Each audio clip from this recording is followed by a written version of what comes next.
Romlikni topish uchun, o'zim yangidim. Hop, rom topish uchun. Romimiz 384 metr kvadrat edi. Hop, plastik rom uchun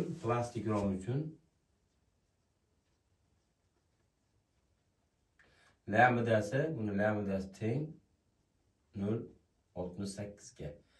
Airbus lambda bu. Unilimish qo'shilgan holatda, men hech narsa qo'shmaysiz. Plastik rom keldimi, shuni kvadratiga shuni ko'paytirasiz, xonani haroratini, demak 20 - 34 gradusda. Endi hech narsa qo'shilmaydi. 0.68 ga bo'lamiz. Demak, 0.68 ga bo'ladigan bo'lsak, 384 ko'paytirilgan 34 gradus bo'lingan 0.68 ga. Demak, 192 watt tepla batarya bor. Demak, 192 watt tepla batarya bor romda. Sizda 5 kvadrat bo'lsa 5 yozasiz, xona haroratini yozasiz, plastik bo'lsa 0.68 yozasiz. Agar oddiy rom bo'ladigan bo'lsa, bir qavat oyna alyumin bo'ladigan bo'lsa 0.47. Taxta rom uchun 0.35 miki 0.33 shunaqa. O'zi jadvalda bor. O'shanaqa yozib turib, xona haroratini qo'yasiz, bo'ldi, vatt kelib chiqaveradi avtomatik. Xona plyusovый, minusovый yozsangiz, delta topib olsangiz, o'shanaqa ko'tarilaveradi. Hop, bizda devor bilan devordan tik turuvchi konstruksiyadan 192 150 watt tepla batarya bor. Endi poldan topamiz. Demak, pol teng polni kvadrat olinadi. Demak, 15 kvadrat joy bor. 3 ga 5 bo'lyapti. 15 kvadrat, 15 metr kvadrat ko'paytiramiz. Harorat bitta xonani bo'lgani uchun 34 grad bo'ladi. 34 grad bo'ladi. Biz endi shu obyektimiz tayi oddiy pol qoqilgan 60 cm joyi bor. Buni eni kerak bo'ladi. Bunga eng kerak bo'ladi. Pol ko'rinadigan bo'lsa, bu pol 60 cm o'zimiz obyektning taxta pol, tayda odam yurmaydigan zonasi bor. Xo'p. O'sha uchun hisob kitob qilamiz. U uchun 0 tur bo'ladi eni. O 1 + bitta ko'paytirganda en bo'ladi 0 turga. Xo'p, polda endi bizda erni topish kerak. Demak, bizda devorlarga aniq yozib qo'ydim. Endi bu yerda hop bizga kerak bo'lgan narsa hop 1657 1657 watt. Hop, bizda endi yog'och bor. Yog'ochniki 0.35 adashmasam, erteng, yog'och erteng 0.35 bo'lishi kerak edi. Xo'p, taxtaniki 0.35 ekan.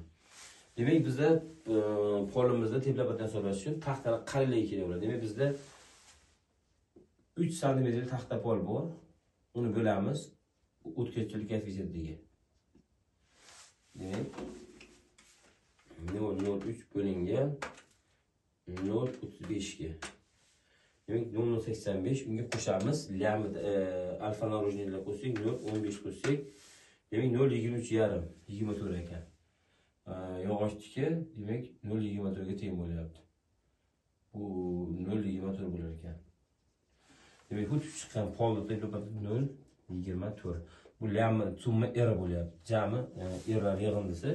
Bitta pol taxta olasiz. Agar steyashka bo'ladigan bo'lsa, steyashkani yechasiz. 5 cm da o'tkazuvchaligi bo'lib turib, agar penaplex bo'lsa, 0.02 bo'lingan penaplex o'tkazuvchalik koeffitsiyentiga bo'lib qo'shib chiqqaniga 0.15 qo'shsangiz bo'laveradi. Bunda 0.20 faqat yog'och uchun.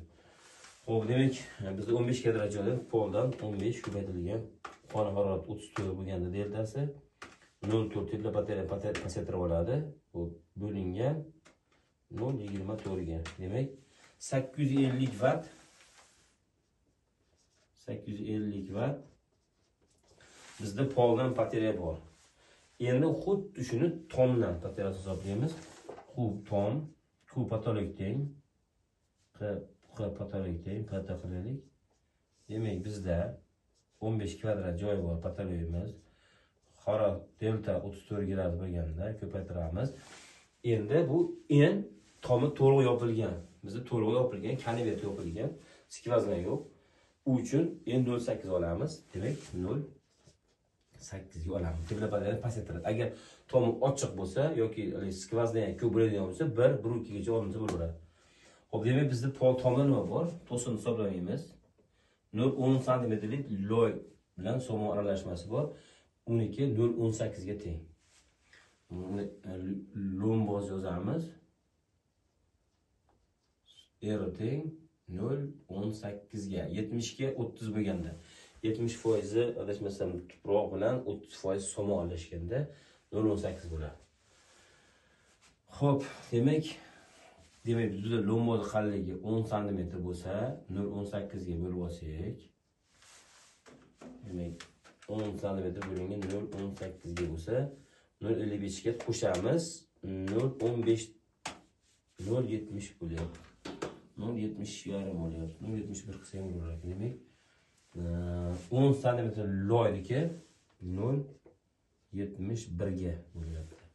Buni topish uchun bularni ko'paytiramiz. Jamini 15 ko'paytirilgan 34 ko'paytirilgan 0.8 ga 408 bo'lingan 0.71 sommer 574 575 watt bo'ladi.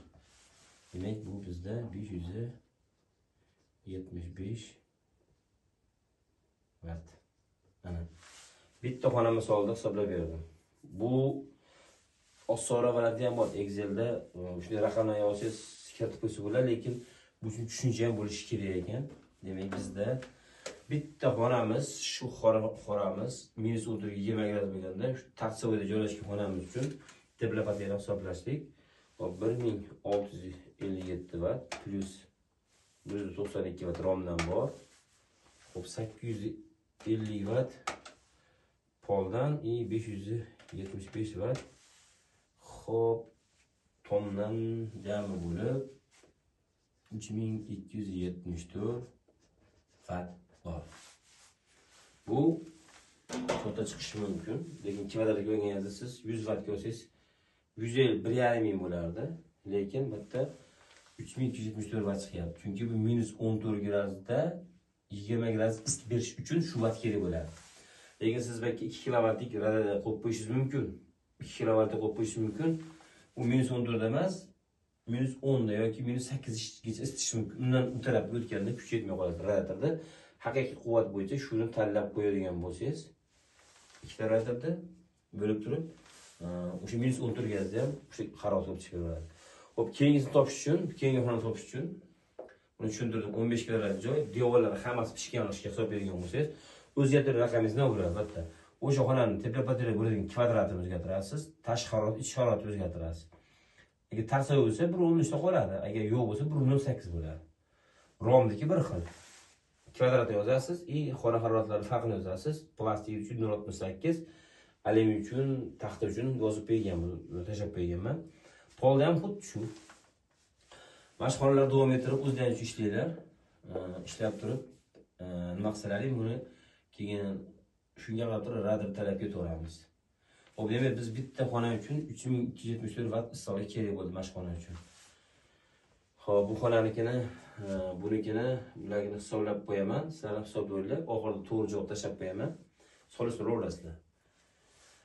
Xo'p, endi bundan keyingisi radiator tanlash bo'ladi. Ko'proq gidravlik o'tib kelsa bo'laveradi.